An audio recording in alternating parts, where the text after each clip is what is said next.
Okay, Nerd Jason here, coming at you with another review for the Acolyte, this time for episode number 4. And starting it off again, not a good show.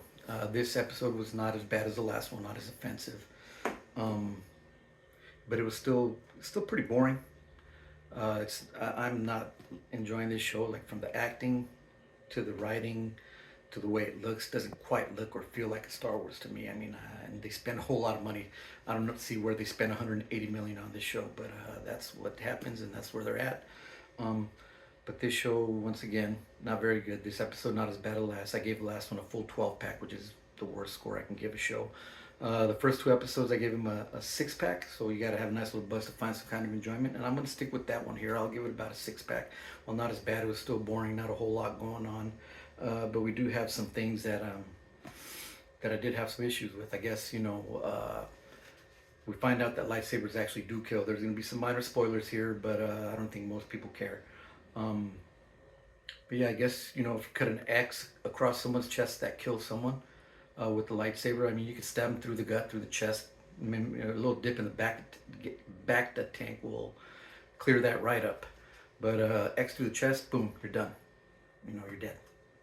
I guess that's how it goes. They made this big deal about this Wookiee, the Wookiee Jedi. They were talking about him a lot. They used him in the promos, and I thought we were gonna get something out of him, but nothing. We don't get to see him in action or anything at all. So I mean, that's kind of disappointing for a lot of people. And for me, whatever. But yeah, I expected that this guy was gonna be a little more important to the story, but I guess he was not. Um, but yeah, so this show, like I said, a 6 pack. You got to have a good buzz to find some kind of enjoyment. Acting's not good.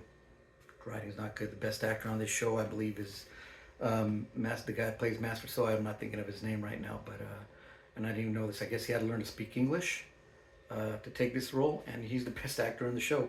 The green girl, green lady, yeah, she is not a good actor.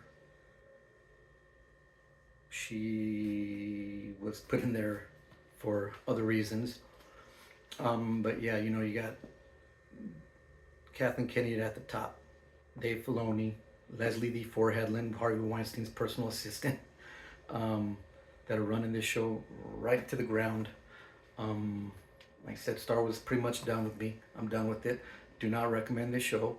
I do recommend, if you want to see something good, read something good with Star Wars that has witches in it, I recommend The Courtship of Princess Leia by Dave Wolverton. I read this book a while ago. It's a fun read, quick read, about 370 pages. And it was actually a pretty entertaining book. You got your main Star Wars heroes. See, you could probably find this book pretty cheap at different places, and I like this cover right here without the legends, because to me this is actually canon right here. But yeah, I recommend this book right here for anyone looking for a good Star Wars story with witches. I recommend this, not The Acolyte. The Acolyte is so far a very disappointing show. I'm not very surprised that it is. Like I said, who's in charge and who's running it, who's taking care of it, it's just not good. There were some things that happened. The show was, again, very boring. But anyways, that's my review and recommendation for some good Star Wars storytelling here. And with that, Nerd Adjacent, I'm out.